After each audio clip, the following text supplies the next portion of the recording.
Hi, I'm Kennedy, and welcome to Going Over Our Freds, where we attempt to watch every single movie directed by B-movie auteur Fred Olen Ray.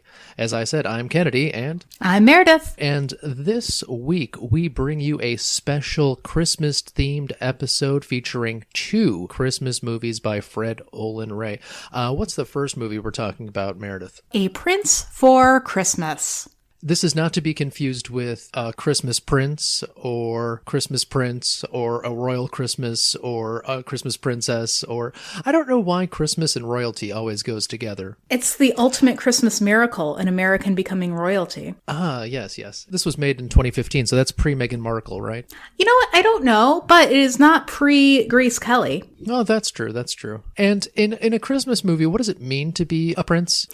It means that you are royalty from a country that totally exists, preferably in Europe. All right, well, we've got 2 movies to talk about. Let's get started right away. What do you got for us, Meredith? What is A Prince for Christmas about? We open up the movie with a title card for context, and this title card reads, "Once upon a time, in a faraway land, there lived a very unhappy young man, Prince Duncan Humphreys of Balemont. While across the pond in the quaint little country of America, a small-town waitress named Emma secretly dreamed of meeting her own Prince Charming and falling in love. This is their story." Fred Olen Ray loves those title cards, doesn't he? Yeah, I thought it was his hallmark, right? Set a bunch of context that you may or may not need and dump you into the story. Given the title card, I was like, all right, let's get thrown into the action. And we were not thrown into the action, but we were thrown into an opening scene that has like really high production values compared to Alienator and Hollywood Chainsaw Hookers. So I was like, oh, wow, did he all of a sudden get a huge budget? Or is making movies so much cheaper now that you can have a higher production value with the same amount of money that you might have had for an Alienator back in '88? So what do you think about that, Michael? So I think the secret to the production value of the Fred Olen Ray movies is these movies, the Christmas ones, he's made, a half dozen of them, all just set in East Aurora, and he just uses actual locations and doesn't change anything. So in this movie, it's easier because he just calls his fictional town Aurora. So then the fact that you have a big theater across the street that says Aurora, it's fine. And the fact that they acknowledge that it's a small town, like if you're paying attention in this movie, they walk down the same block constantly. Yeah, you can just use whatever local people are there in your movie. And they're all just so happy to be part of a Hollywood movie, not knowing that Fred Olen Ray is also attaching his name to things like the Bear Wench Project, which, again, I think that's a Jim Wynorski movie, but, it's the same basic principle. Do you have a memory of this being filmed? Were you in the area for any of it? My memory is reading the Buffalo News and them having an excited story of like, oh, another Christmas movie has been filmed locally, and it's by a big Hollywood director, Fred Olen Ray. Even as early as 2016, he had already shot 4 movies in Western New York. I just, to get this out of the way right away, Christmas in Vermont, the TV movie version with Chevy Chase in it, was filmed in East Aurora and Buffalo and Holiday Valley and Ellicottville. And then A Christmas Princess, which is the other movie we're talking about, was shot in downtown Buffalo and East Aurora. A Prince for Christmas is what we're talking about. That was mostly in East Aurora. It's also got Attica and Arcade Railroad. It's got the Park Country Club. It's got the Old Orchard Inn and a place called Elma Meadows. And then A Royal Christmas Engagement, that was also shot by Fred Olen Ray in East Aurora. And then the one that just came out, I believe, this year is A Royal Christmas on Ice. And that was filmed mostly in Vidler's Five and Dime. Yeah, it's just, they're happy to have you. I can't imagine they charge much money, and filming is so cheap now with everybody has an HD camera in their pocket all the time. Okay. So production values are super easy. Okay, so we open up in the scene. We have a heroine. Her name is Emma. We know that she is unhappy in her small town boyfriend, so she says, I don't want to marry you for money, which means, he's got a small car sales business. And he's the car king, right? His license plate says the car king. He's the car king. So this boyfriend has or is set to inherit his father's used car sales business. But, he's not a sleazy guy. He's just a small town guy. And I think he's set up pretty well. If he wants to stay in that small town, which he does, he's got his future set. I think that's great. It's not what Emma wants. She's like, bye-bye. And he's like, no. Perfectly adequate boyfriend. He's like a handsome dude who pretty much made like 10 movies and 8 of them are Christmas movies. His name is Aaron O'Connell. He's playing the character of Todd. And our heroine is named Emma, as you said. Mm-hmm. And she is doing a lot of work trying to cover up her Australian accent. Oh, is that what was going on? Okay. Yeah. Her name is, I don't know if you say it Viva, like Viva la France, but Viva Bianca. And her main credit is she was on that Spartacus show where Spartacus died after the first season and they just kept on going with the show for some reason. So we've got Emma, who's Australian, Todd, who is a Christmas movie staple face, and then we've got Emma's little sister, Alice, who is wrapping up high school. And so Emma's like, all right, I'm going to get out of this small town finally. I'm going to see the world. And Emma owns and operates the diner restaurant. Okay, so Emma and Alice are struggling. Emma and Alice are in a Lilo and Nani situation from the movie Lilo and Stitch, where the older sister is raising the younger sister as basically a daughter. Mm-hmm. And what do you think? They're like 12 years apart? Because our main woman is like 30 and the kid is like 17. That was absolutely confusing because Alice is getting ready to graduate high school. I think that actress is doing a pretty good job of acting like a high school girl. She's a goody two-shoes, but, it's a Christmas movie.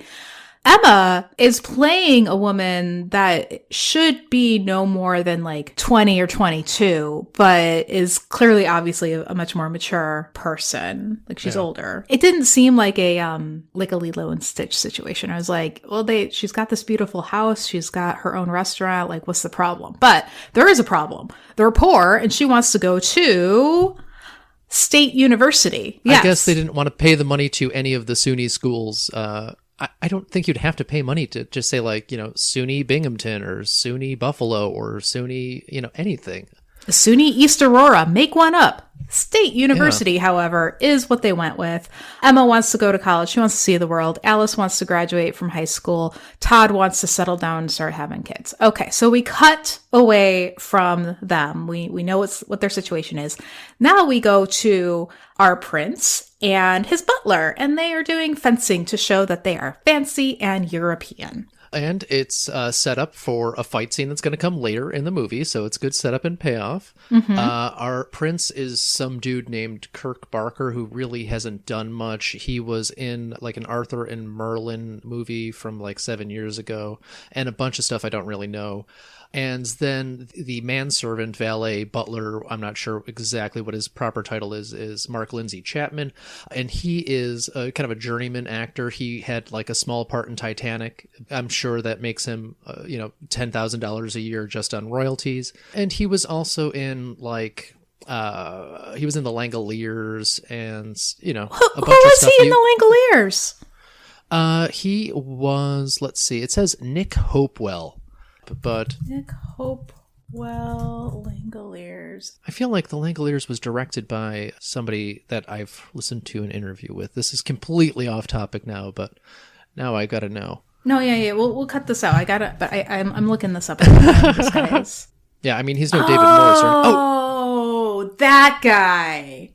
Yeah, I recognize that guy. Okay. Yeah. Okay. So Fred Olen Reyes have a lot of that guys. Okay. So, but I do have to say, Langoliers directed by Tom Holland, who directed the original Child's Play, and I think he directed Thinner. He did a bunch of Stephen King adaptations.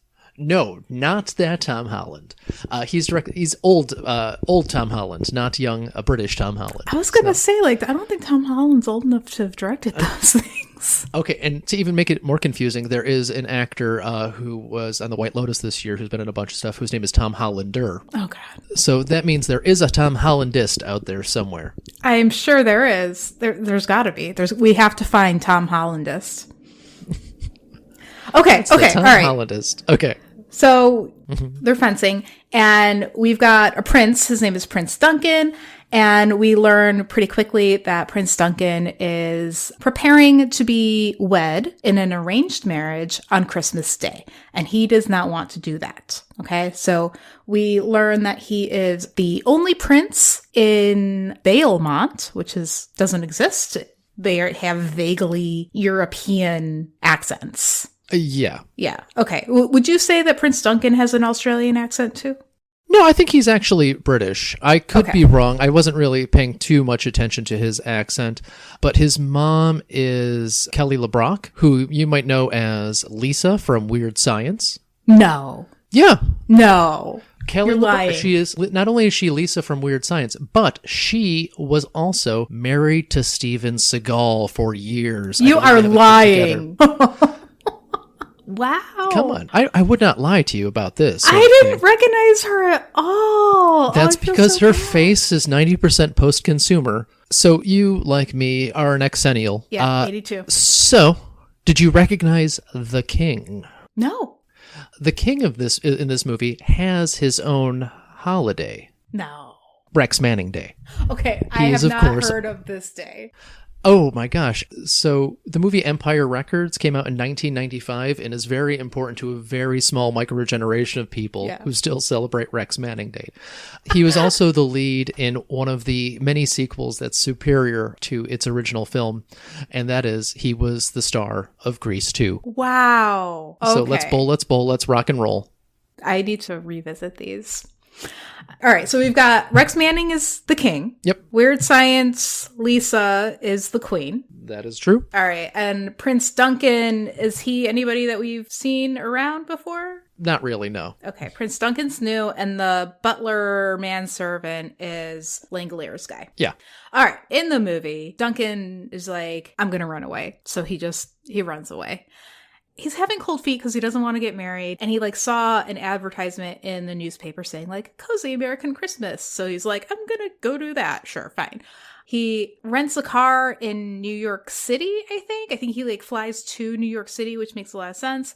Rents a car and is on his way to do a Cozy American Christmas when he wrecks the car in the small town of East Aurora. It's East Aurora's subbing in for a fictional town of Aurora, which is supposed to be kind of more Westchester area.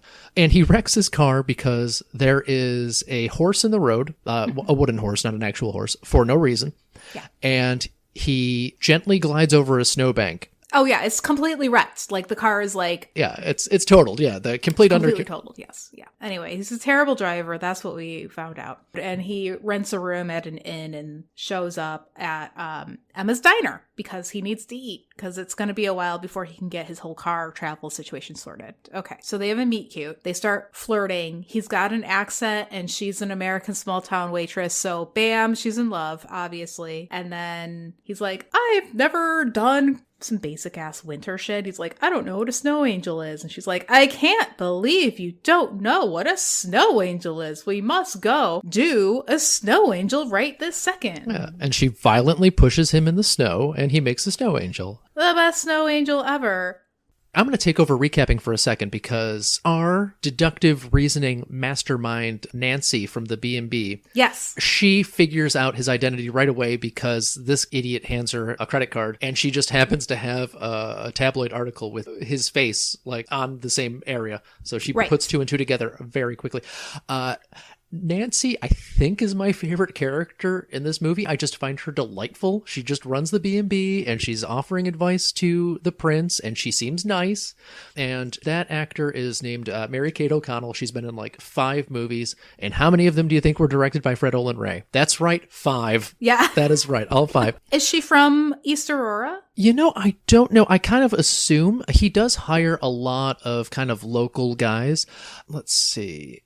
For instance, Peter Johnson, he is a local Buffalo actor, and I believe Richard Lunello is too. So Peter Johnson is Max in this movie. He is the cook at the diner who Oh, can't yeah. take tests. Well, he has his whole little arc. And then I think Richard Lunello is a local guy too, because he is in both this movie and the next movie. He's the tow truck driver in this one who later rats out the prince to Todd. Yes. Okay, so we got the big reveal, and we got the snow angel. So what happens next in this movie? Because not much happens in this movie. Emma had alluded to having to make some tough decisions in order for her to take the next steps and attend state university, which apparently it's going to take $30,000 for going to state university. What we see next is Emma puts up a for sale sign in the restaurant. So she needs to sell the restaurant in order to go to the university, and the timing all works out because Alice is going to graduate and she needs to go to college herself. So,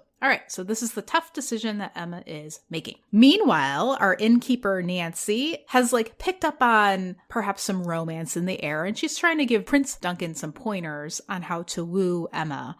This will sort of become relevant later, so we'll mention it now, but the butler or manservant, he followed Duncan to the States and he's just kind of watching from afar. Yeah, he's just creeping out on there. Yeah, totally. Because Prince Duncan decided midway through his journey that, I shouldn't use my credit card. I should use cash to pay for things. So we're halfway between bumbling fish out of water and normally competent young man of his age. So it's they towed the line. It's not really one or the other. So Duncan, who is still the same day, he needs some time to sort out the transportation situation. And so all of this is happening all together at once while the arbitrary delays happened for his transportation. And he starts making friends with all the locals and the townspeople. Yeah, it's almost Groundhog Day at that point. It is. Yeah, that's exactly what it is. So he helps out the cook who needs to take a test so that he can do the thing he wants to do. I think he wants to go to school too. And and that part of it felt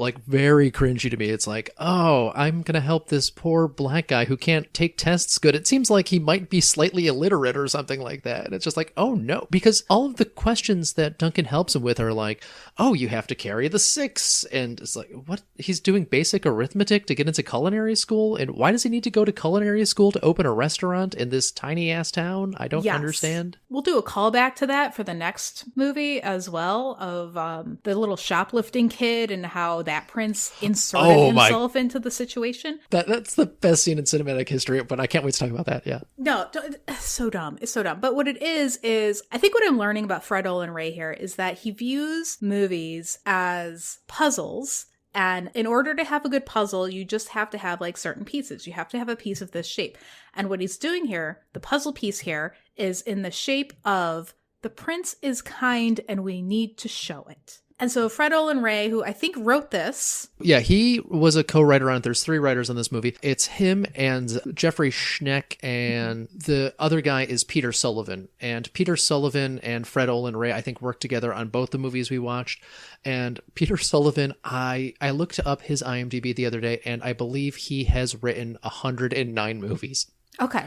In all 109 movies that Peter Sullivan has been on, plus all God knows how many that Fred Olen Ray and Jeffrey was the other guy. Yeah. None of them have ever thought to look up a culinary school test, look up any sort of test, ask somebody. No. Nothing. None of this. The prince must be kind and help, and the details don't matter. That's exactly what it is. The details don't matter. You think you have time for research when you're writing a movie in an afternoon? Especially if you're not writing the movie in a diner where you could literally just ask, be hey, how'd you become a chef? Was there a problem that you had to solve? And then write that into the movie? Who knows? I don't know. That was a super dumb idea that I just came up with because it seems super obvious. And there must be a really good reason that these 3 writers who have done many movies did not do that. Okay, moving on. The prince is kind. That's what we learn. And we cut away to the king and queen, and they're talking about the wedding. And the mom, although she has arranged the marriage, truly just wants her son to be happy, and they have to talk it all out. And there's the problem of we have to find him and haul his ass back home for the wedding, blah, blah, blah, blah, blah. Okay. So, what you said, the tow truck driver ratted out Prince Duncan to Todd, the ex-boyfriend? Is that what happened? They were in the pool hall / bar, and the tow truck driver is friends with Todd, and he's like, oh, you know that guy, he's a weird European. And that led to the fight scene where we get the actual payoff to the fencing scene earlier on, where exactly. Prince Duncan shows some moves and is able to beat up the old boyfriend. Yeah, totally. So, like, Todd gets a little jealous. Duncan is like, oh, look, it's a pool cue. It's just like my fencing sword. And then finally he does have to throw a punch, and he does it way better than Todd does. So Todd is defeated. He's run home to lick his wounds because he is failing at convincing Emma to take him back. I know that Todd goes to the B&B, and that's where he finds out that David is Prince Duncan all along. His cover is blown. Emma didn't like the fight. Emma doesn't like that he's a prince. She's like, nah, I don't want this. Duncan's like, oh shit, I went to America. I fell in love with a strong, independent American / Australian woman. And he like flies home to lick his wounds. He like goes home, calls off the royal wedding, and that's where he is. So he's parked back in Balemont. Now the B plot picks up steam because this entire time, Emma's sister, Alice, has been doing a fundraising scheme, selling roses, bouquets that will be delivered on Christmas. So she's been like taking orders from everybody throughout the movie. And now we're post-fight. The prince has departed, but Emma still has to support her sister. And they have to like go pick up all these roses to deliver them for Christmas, right? It's the whole fundraiser thing. This was, I think, like the most unbelievable. I want to know about like your local knowledge because of this. So Emma and Alice go to the train station because the roses are being delivered by train, and they're waiting for like roses are all the time. Yeah. I don't know small towns. Yeah, okay, whatever. Maybe the train made sense. They show up at the train station. The train station is old-timey and cute, par for the course for some small towns that retain their antique train station. And then chugging up the fucking rail lines is an old-timey train. This is not a train that's in use. Is this a train that's in use? What's going on with this train? I bet you it is a train that's in use. I mean, they're not going to afford a fake train on this movie. It was like an older, cuter train than like Thomas the Tank Engine. Like it's an older, timey, like steam engine train. Oh, yeah, no. I've stopped at trains that look like that before. What? Like, we had train tracks on my way to school, yeah. It looked like it was from the 1880s. You can't throw away a good train. It still works fine. Yes, you can. They used to crash those trains for fun. The disturbing part is they have a high schooler go to the train station to pick up flowers from the car itself, and this guy's just like, oh, here's your flowers. Like, what? No, that doesn't make any sense. I completely like blew past that because I was like, there's no way this train is still in service. No, but the flower completes that arc. We also have a little arc that we kind of glossed over in that their parents died not only in a car accident, but in a car accident bringing home the Christmas tree. So at first Emma is against decorating the house with the Christmas tree. And then her little sister's like, but a Christmas tree didn't kill our parents. A car did.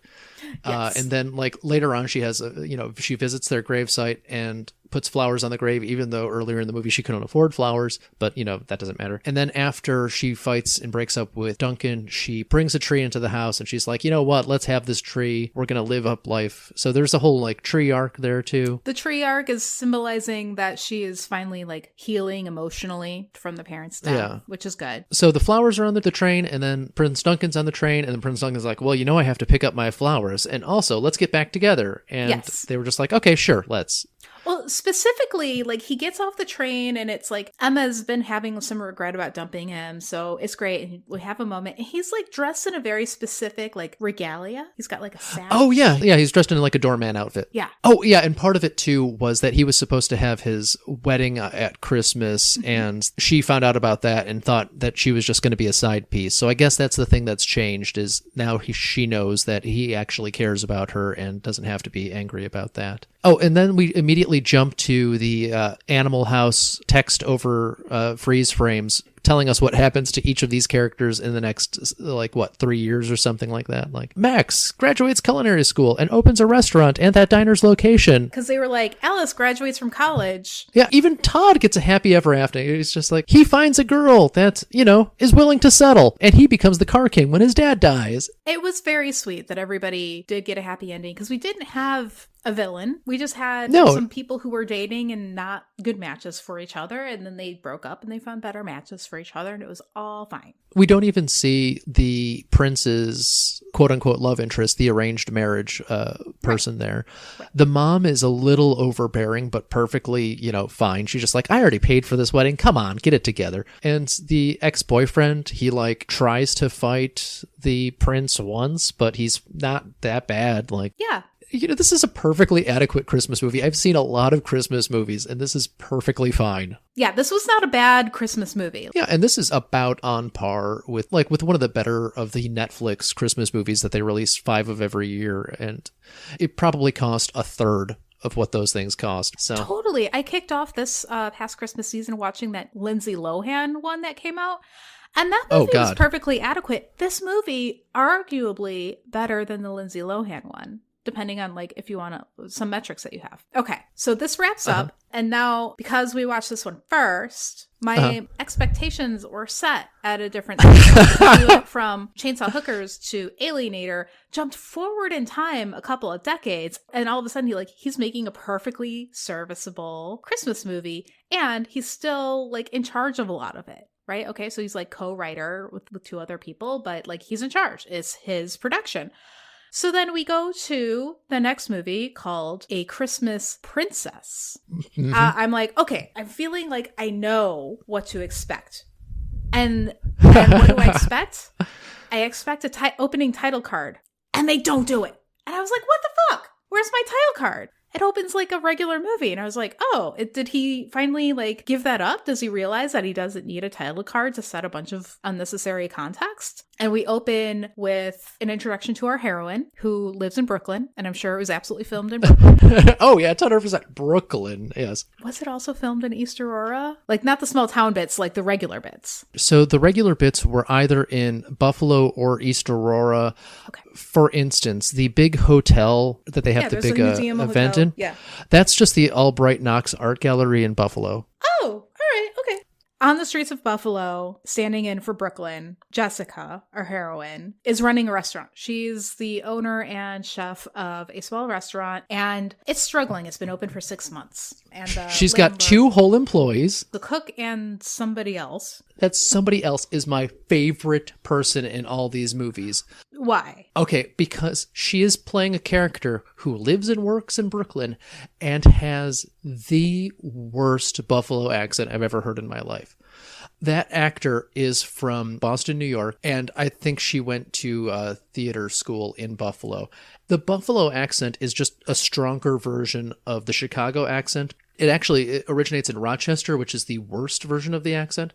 So if you picture Robert Forster from Jackie Brown, how he sounds I'm your bail bondsman. That is how this woman talks in this movie. And she's supposed to be in Brooklyn, and it is amazing. And I love her. All sorts of people live in Brooklyn. I don't think they said that she was a Brooklyn native. She could have been. She was clearly from Rochester area and then just moved to Brooklyn. She recently moved to Brooklyn.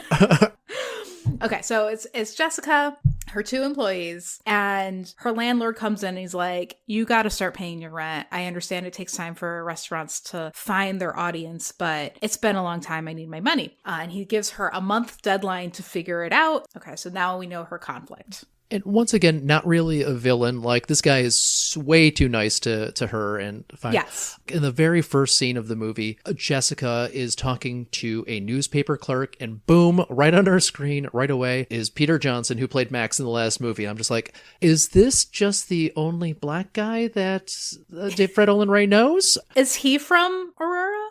He's a Buffalo actor. He's been in a bunch of local-ish stuff there. Okay. And he pops up in these Fred Olen Ray movies, yeah. Okay. I was wondering if he was just a super local actor that Fred Olen Ray was like, oh, great, you're my guy. I need this. Yeah, I really part. think that's the situation there. He's he just pops up.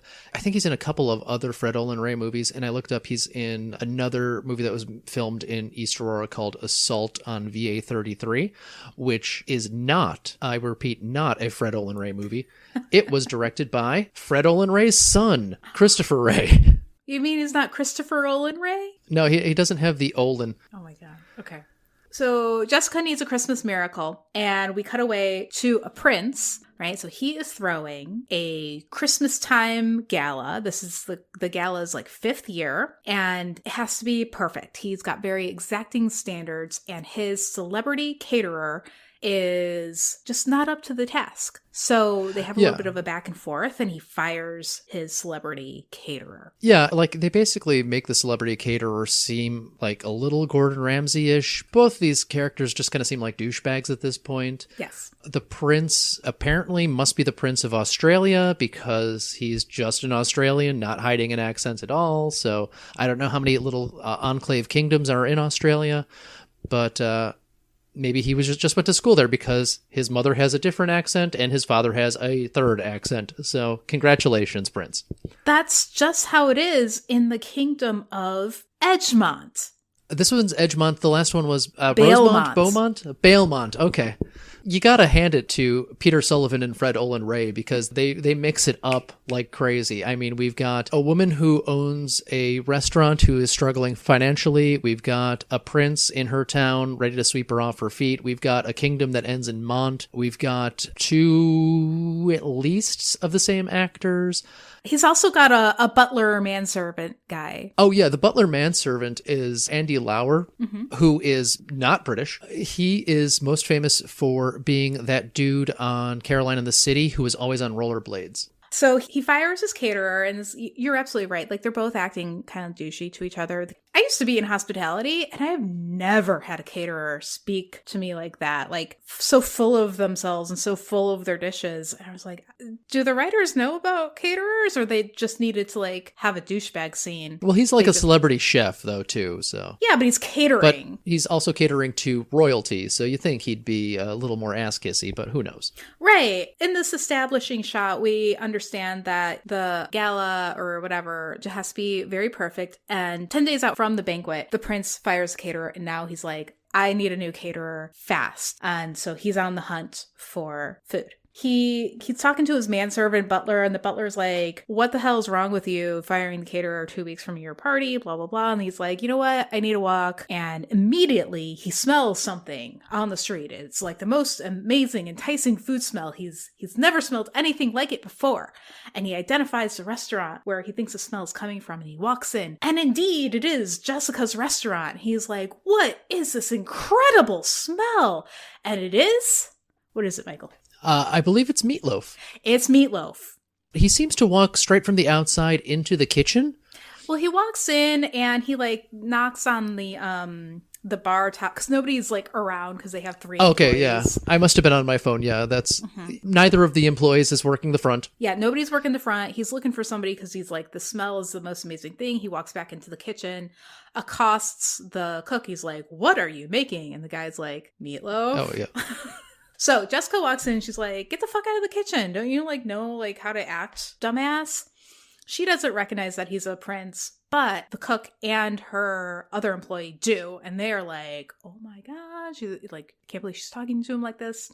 So the prince orders a dish of meatloaf, while in the back, the staff tells Jessica, like, this is the Prince of Edgemont. I can't believe you don't know who the Prince of Edgemont is. Oh my God, he's throwing a huge party. Everything, blah, blah, blah. He's not married. And we're like, okay, so we've got all of this important information. Lots of important information. Now, the leads of our movie, I don't really know. Like the woman is from like nothing I've heard of. The man was on like Neighbours, that long running soap opera that everybody in Australia has been on. Okay. The woman with the horrible accent is just like a local Buffalo actor. But the cook guy, I believe, is a Power Ranger. What?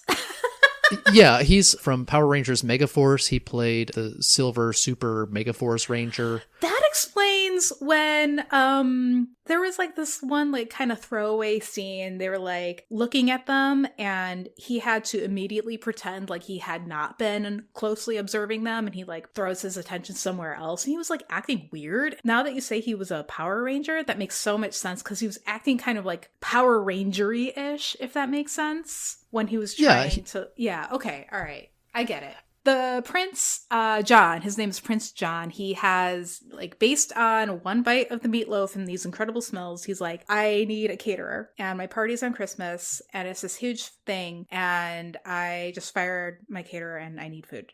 Will you do it? And Jessica's like, do you know what you're asking? Like, you had some meatloaf. You don't know if anything else here is quality. I've got 2 employees. He's like, no. I'm sure it's great. You're great. Everything's great. And she's like, give me the night. Let me think about it. We'll talk about it in the morning. Okay, and then this psychopath shows up at her parents' house at 6:30 in the morning the next day. Yes. And when she wakes up with perfect hair, sometime and her later, eyelashes on. The character wears fake eyelashes. That's fine, but she's like full face of makeup, full perfect hair.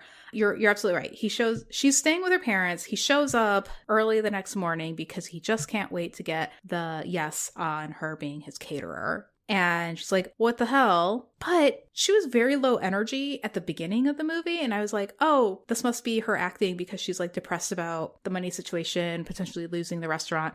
She continues to be super low energy, even at this point where she has woken up to find this prince is kind of stalking her. Yeah, but you really should be overacting at this point. Her parents are showing like photo albums from her childhood, and she's like miffed, but her dialogue is that of somebody who's truly upset. So her delivery is just, I mean, like, she's not acting. Well, she has complicated motivations where, like, you know, she should be showing some desperation that her dream is dying because her restaurant is closing.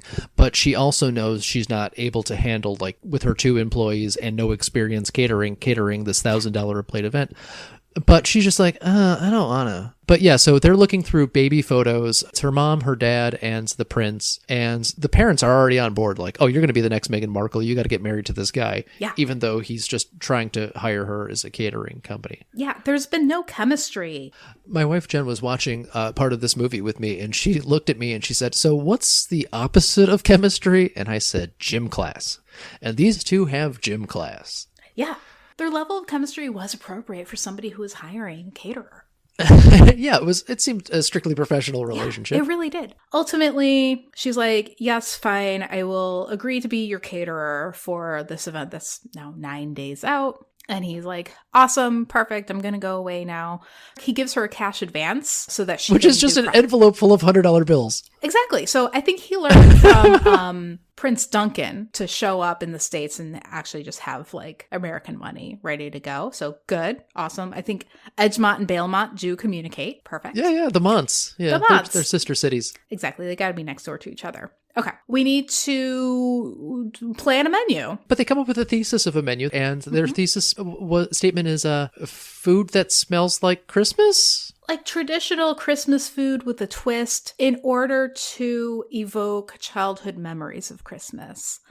Now, they get to this decision by getting to know each other a little bit and learning about what Christmas foods they each had as children. So she's talking about like her favorites. He's talking about like what he grew up with.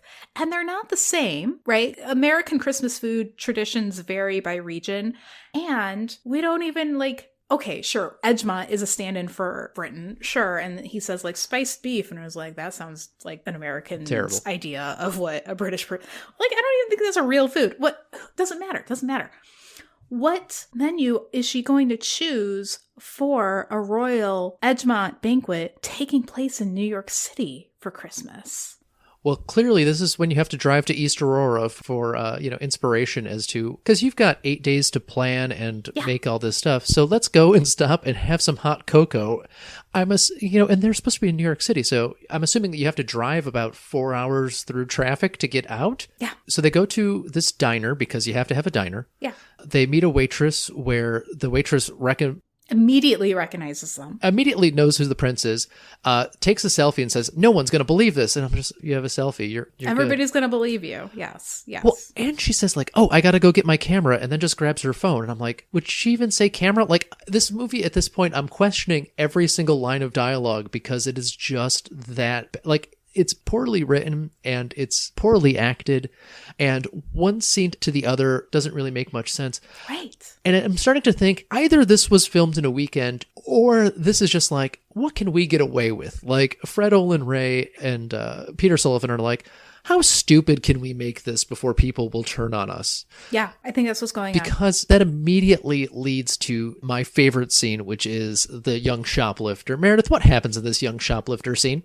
All right, so they've driven to Maryvale, which is where Jessica grew up. She's sharing her childhood memories.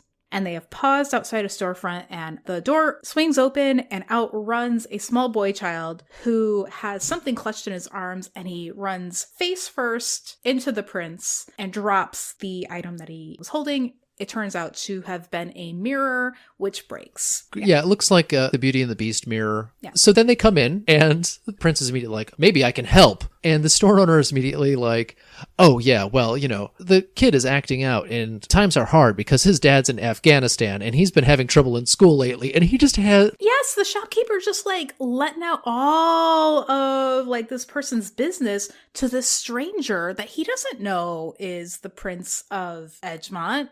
But it's just the most awkward 45-second dump of this character's backstory, and I love it so much. It's so bad. It's like that, okay, I made you watch Miami Connection, right? Probably. That's the one where all the orphans live in the house and do taekwondo, and they also learn the band Dragon Sound. No. So there is a scene where one of the guys gets a letter in the mail, and he brings it home, and all of his friends are just standing around shirtless, and he reads it, and he's just like, this is a letter from my father. My father was Black American, and my mother was Korean. And he gives his whole backstory right there in the most awkward, stilted fashion. And this is just kind of a tiny snippet of that. I want to do this scene as a monologue in a theater class because it is amazing to me. I love it. It is so terrible. And for some reason, if you go to IMDb and look up A Christmas Princess, the first 4 photos of the movie are the mom and the mom and the kid, and the mom in the mirror, and the mom and the kid, and the mom and the kid. Really? So That's they are weird. the stars of this movie. Yeah, I don't know what's going on, but it's amazing.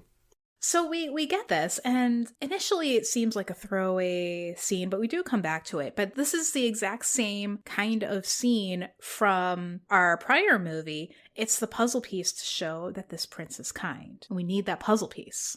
Well, we need something because it's been implicated and said out loud multiple times oh, well, this is the prince. He doesn't take no for an answer. And I'm just like, that's threatening. It is. This it's is so not dumb. This is not a post-Me Too movie.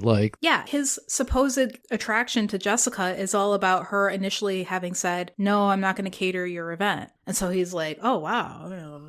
He wants a challenge, a woman to conquer. Right. No, this is not ew, just a yes gross. person. Yeah. And then with that, they're done with Maryvale and they drive back to the city. Yep, that's it. That's all the they whole needed. fucking point. Well, they fled out of the restaurant after they got their hot cocoa. They didn't drink their hot cocoa or pay for it. They're just like, okay, we got our hot cocoa. We're done. We just had to smell it to see what Christmas smells like. Yeah, so that he learns the feeling of an American Christmas, even though he's been traveling to the States for the past 5 years to run this exact same banquet. Putting that aside, his mother and father, the king and queen, have caught wind through the tabloids that perhaps their son might have a romantic interest in the days leading up to Christmas. So they're like, we don't want this to happen. We can't have an American commoner in the family. And that is just... Is this a Meghan Markle Harry situation? This movie came out in 2019, which means it was made 2 months before in 2019, I'm assuming. They mentioned Meghan Markle by name, and it must have been written then, unless they just used an old script, or this is written by a bot that watched 100 other Christmas movies. Okay. The queen is Queen Alice. She is played by Erin Gray. And you had mentioned earlier how people get old and you don't recognize them. Yeah. So Erin Gray is probably famous for 2 big shows in the 80s. She was in Buck Rogers in the 25th century, She started in, I think, actually 1979, but she was the female lead of that. Okay. She was Colonel Wilma Deering, and she was in Silver Spoons. And she is doing an accent that is like listening to the Monty Python women characters, where she's just, or maybe when Miss Doubtfire puts her face in the pie. Hello! And she says, oh, hello. She just is carrying that on because, she is from Hawaii and not British. I would also be remiss if I didn't mention that she is also in the worst of the Jason movies. She is in Jason Goes to Hell, The Final Friday. She plays Diana in that movie, but that's Erin Gray. And then the dad is also a journeyman actor. He's Robert Pierce. He's been in a bunch of stuff, nothing super memorable to most people. But if you are one of the super fans of Joni Loves Chachi, he played Bingo in Joni Loves Chachi. So we've got the king and queen, and the queen has decided that a more suitable daughter-in-law would be this woman named Lady Eliza. Prince John had like not even a thing with her before, that not even a thing ended. But the queen has not given up the ghost. So they get Lady Eliza. They're like, come to New York for the banquet. And so Lady Eliza is another Australian. She's attempting a British accent, I think. She is just playing a Disney Channel villain. And she is actually married to Prince Jack in real life. So I think the queen has a point. They have better chemistry. The prince doesn't realize that Lady Eliza has arrived, and all he knows is that he's got dinner plans with his parents, so he invites Jessica and her parents to have dinner with him and his parents. Like, I want to point out, throughout the entire thing, we've mentioned this before, they have a lack of chemistry. So at dinner, I think they've like rented a private room in a restaurant or something. And then in comes Lady Eliza, and cue the conflict of this movie. The queen makes it clear that Lady Eliza is a much more desirable daughter-in-law. And Jessica and Jack aren't even a couple at this point. They've just been doing like, they haven't had romantic interest. Have they kissed or anything? No. Like, and so Queen Alice starts picking at Jessica, and Jessica is like upset that Lady Eliza's there, even though she's not dating him. And at all. Neither one is dating Prince Jack at this point. Nobody's so she dating leaves anybody. in a huff. Oh, and Jessica's parents are at this awkward meeting too. Yeah. And Jessica's mom says something like, "Oh, can I say something?" And the queen says, "Sure." And then she never says anything. And I'm like, wait, what happened? Again, every part of this movie is breaking my brain, and I love it. It's that bot screenwriter. So Jessica stands up from the table and she's like, you know what, Queen, you might be right. Like, I'm not a good match for your son, but it's not that I'm not a good enough person. I just might not be a match. And you know what? It's over. It's like nothing started. It's over. She walks out. My ride is here, and it's a huff, and I'm going to leave in one. Then she just leaves her parents to awkwardly eat dinner, I guess. I don't know. They're just sitting there like, all right. They didn't even like get up. I would like sort of like kind of awkwardly get up and be like, I guess we should go to, but no. So that scene ends. The prince, I think he runs after her. He's like, there's nothing between me and Lady Eliza. And we're like, doesn't matter. Anyway, so Jessica's like, you know what? I'm dumping you, even though we're not dating. And nothing has been said. I am dumping you, but I will still cater your party because I am a professional. And I really need the work. Yeah, she needs to work. This is going to save her restaurant, and that's fine. Then, after, like, this is most of the movie up to this point. Then we just gloss over the next week, and all of a sudden, it's the banquet. Yeah, well, she drives to her restaurant and finds that both of her staff are working there, and her parents and the prince are all assembling food. Then they are at the Albright Knox Art Museum in New York City, and she's wearing her black chef's outfit, and then she changes out of her black chef's outfit into another outfit for some reason. Am I missing any important details? It's just kind of like stuff just kind of happens at this point. Yeah, we're at the stuff happens portion of the movie. And okay, so one thing stylistically about this movie is I think Fred Ellen Ray had a budget, and it was either going to be a title card or a bunch of food making montages with a glitter effect. And he chose to spend that money on the glitter montage. It's like we've got to make it to the 89-minute runtime.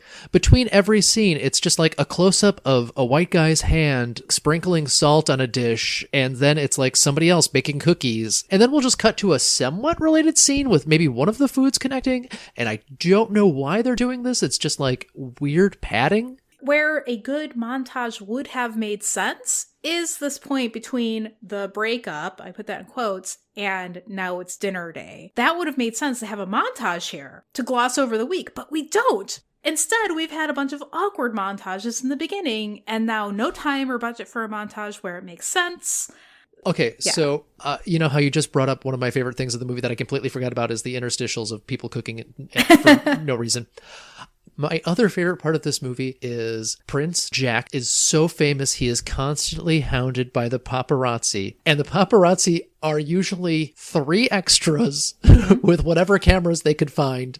Occasionally, it's one paparazzo. Yeah. And it's never more than 4 people that are swarming him. This is how cheap this movie is. Just get the people behind the camera. Like, your crew can be a better, like, group of paparazzi. I think that might have been the crew. They did not look like actors. Who could tell? They have cameras in front of their faces because they're the big paparazzi. It was my favorite. Oh my God. All right. so we're back at the banquet, and the prince has to give a speech. He's like doing all of his thank yous. He's like, here's the chef. She did a good job today, blah, blah, blah. Here's our special guests. Special guests are the mom and little shoplifter boy from earlier in the movie. And he gives like the backstory of like, they are so brave and the dad's off at war and blah, blah, blah. And here's the gift. And the gift that he has given to them is a mirror similar to the mirror that the boy had attempted to steal. Yeah, the magic mirror from Beauty and the Beast, yeah. And then the prince says, but wait, there's more, essentially. And it's the dad. He like pulled him out of the war front. There's a touching family reunion. And here's my gripe with this. What authority does the Prince of Edgemont have to bring an American soldier back from the war front? None. Right. So how did this happen? I don't know. I will say, though, that Sergeant Bill Carter was played by the tow truck driver from the last movie. Got it. Okay. One of the reasons to make me think that he's probably just a Buffalo guy. Okay, all right. So the dad's back from the war, touching family reunion, and we have to like wrap up a couple of storylines before we wrap up the main storylines, and that includes 1, the king and queen have now tasted Jessica's food and they are impressed. 2, the Lady Eliza brought the fired caterer from before as her date. Everybody. That's a power move right there. Yeah. And so they also sample the hors d'oeuvres. And they pretend not to like it, and then they go crazy. Right. They both very much like the hors d'oeuvres and represent to each other that they don't. And then they have a fight because they're both terrible people, and they run away to stuff their faces with cookies. And then 3, finally, the main event. The prince apologizes to Jessica. I don't even know what he was apologizing for, but the apology is accepted, and then they kiss. This is their first kiss. They end the movie with their first kiss. Yep. So we have to talk about the quality of these movies. Do you want to rate them separately? We can kind of do a little quick compare and contrast, because we're running long, so we'll compare and contrast. All right. Okay, so I'm just going to shorthand Prince and Princess. So Prince, effort. Prince effort is a solid, 7. I would say a solid 7. Above average. They're making a lot with what's going on there. It seems like they actually cared about what was happening in the movie. So, yeah, I'm going to say a solid 7. All right. Prince for Christmas, 7 out of 10. Princess, A Christmas Princess. Effort. 2. No one gave a shit at this movie. Nobody really showed up. Yeah. No one is giving a good performance. No one bothered to have accents matched. No one bothered to have anything in the movie make sense. No. All right. Quality / production value. Prince. Again, it's a completely enjoyable, mediocre little movie. So I'm going to say I'll give it a 6. 6 out of 10? That's good. Okay. Princess. I'm going to be generous and give it a 3 just because it has that base level of Fred Olen Ray where it's still shot fine. Things are in focus. The sound mixing is fine. Okay. Yeah, I agree. Things were in focus. That's the nicest thing I can say about that movie. Yes. Okay. Entertainment value for Prince. Again, it's a 6. Not a lot happens. It's a nice, quiet movie you can have on in the background. It's perfectly adequate Christmas movie. Entertainment value for Princess. Here's where I'm going to be controversial because this movie, I really laughed at so much. I got enjoyment out of it. So I'm going to give it a 7. I'm going to say this movie was so terrible that between Aaron Gray's horrible Mrs. Doubtfire voice and the drugstore mirror stealing scene, there's just a lot of it is boring, but there's so many little nuggets where you're just like, what? The prince is just staying at this crappy hotel room that has a Christmas tree in it. No one gave a fuck, and I respect that. You know what? I disagree. I found it not entertaining. I left the room for a while and was just listening. I was like, yeah, I know what's going on. All right. Sense making for Prince. Did it make sense? Yeah, for the most part, yeah, I'm going to say 7. Yeah, they did make up things like State University, but her motivation and decision making made a lot of sense.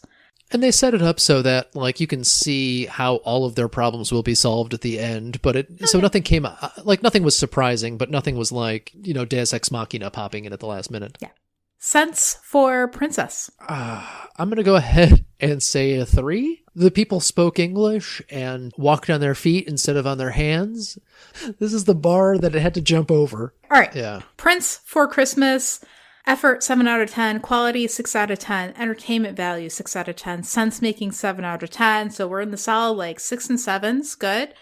Yeah. Christmas Princess, effort is 2 out of 10. Quality is 3 out of 10. Entertainment, 7 out of 10. Sense making, 3 out of 10. So we're like much lower, 2 to 3 with that one outlier of 7, which tracks what you said. It was so bad, it was good. Yeah, I feel like those are my recommendations. If you want to watch kind of a mediocre Christmas movie, yeah, A Prince for Christmas, solid choice. You're going to enjoy it. And A Christmas Princess is just so dumb and so bad that it's under 90 minutes. So you can just enjoy it, laugh at it, make fun of it with friends. And I don't know if people do that with Christmas movies, but they ought to. I think the biggest mistake that Fred Olen Ray made here was not having it overlap in the same fictional town. As I briefly touched on before, he's made a bunch of these Christmas movies all in East Aurora with all these different princes, and they don't seem to have any overlap because there is the Royal Christmas on Ice and a Royal Engagement or something like that, and they're all just different actors, like whoever is available at the time. Different actors is fine. Different royal fictional countries, also fine. Just tie it together in the same fictional universe and it would be cute and then people would really love it. Like people love the Netflix Christmas movies and having their grand unified theory of this universe. Give us something like that. Yeah, like it's a show like Lost or How I Met Your Mother becomes more entertaining trying to figure out the continuity of the show than actually watching it. I have two final notes I need to bring up before this is over. One is the leads in this movie had no chemistry. However, a Netflix movie that came out this year for Christmas, I Believe in Santa. Did you see this movie? I did not, no. So I Believe in Santa, it's two 50-year-olds who are, both trying to look like they're 35, fall in love on the 4th of July and they're celebrating various holidays. And she finds out at Christmas time that this 53-year-old man still believes in Santa. Okay. That's the premise of this movie. When you first see the male lead of this movie, you think, oh, is that guy next to him his boyfriend? Because this guy seems like super gay. And then you find out, oh, I guess he's our male lead and he's going to fall in love with this lady reporter. Okay, that's weird. They have zero chemistry. And then you look on IMDb and you're like, holy shit, these two are married in real life? The reporter and this obviously gay guy are married? And then you look a little bit more on IMDb and you're like, oh my God, this 53-year-old man wrote this movie where he still believes in Santa? What's happening? I don't recommend watching that movie because it is bad, but it is mostly boring aside from like reading IMDb during it. So that was the greatest thing you could pull out of that is just the discovery of that. The other thing I would regret not to mention is a little bit of East Aurora history, and that is East Aurora is the birthplace of Fisher-Price. There used to be a car show there that my dad would go to years ago. They had something called the Toy Fest Festival, and the trophies they'd give out would look like little Fisher-Price toys, and it was kind of adorable. I'm sure there was another thing I was meaning to say, but what are your final thoughts here, Meredith? Prince for Christmas, worth watching when you are interested in the formulaic movie. You know what you're getting if you just want a little bit of Christmas magic. I do appreciate that they had a plot and goals and resolution and that there was no literal Christmas miracle. That's a pet peeve of mine for Christmas movies. I don't like it when there's a literal miracle in them. For a Christmas Princess, I think they should have just stopped filming when the lack of chemistry became obvious and recast and done something else.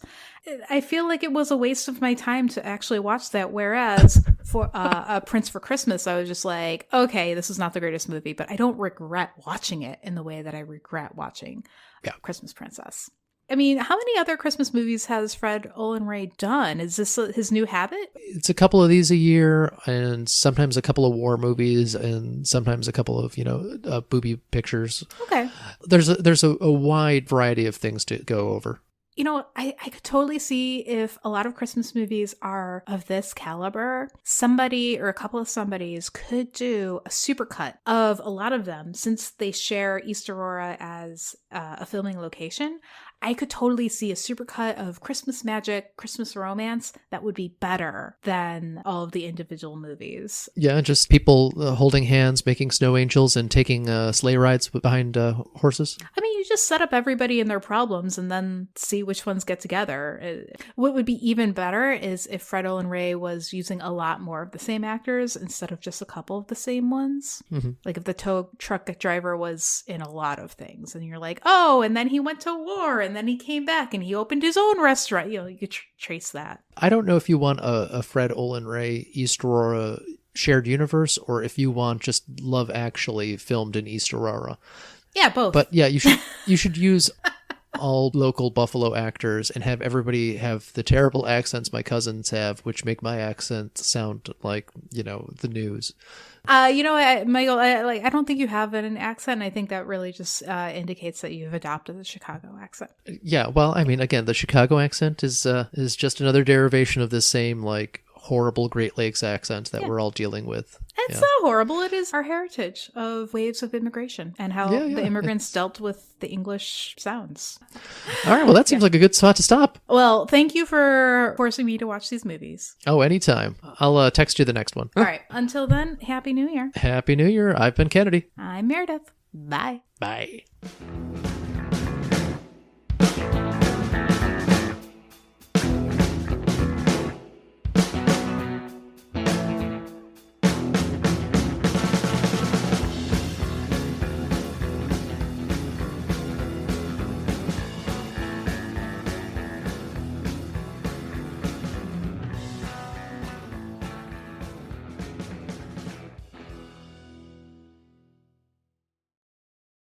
Going Over Our Freds was created and produced by us, Michael Kennedy and Meredith Halsey. Our theme was composed and performed by Justin Nozick. Find more music for him at Bandcamp. Search for The Plague Physicians. Artwork by Michael Kennedy. Special thanks to everyone who helped make the season possible, including the friends and family who let us watch these movies instead of this year's Academy Award nominees. And thank you for listening. If you'd like to hear more from us, subscribe to Going Over Our Freds on your favorite podcast app. Follow us on Twitter at Goof Podcast, and find us on Instagram at Going Over Our Freds. This podcast is for entertainment purposes only. For questions, comments, and complaints, email us at goingoverourfreds@gmail.com. Thanks.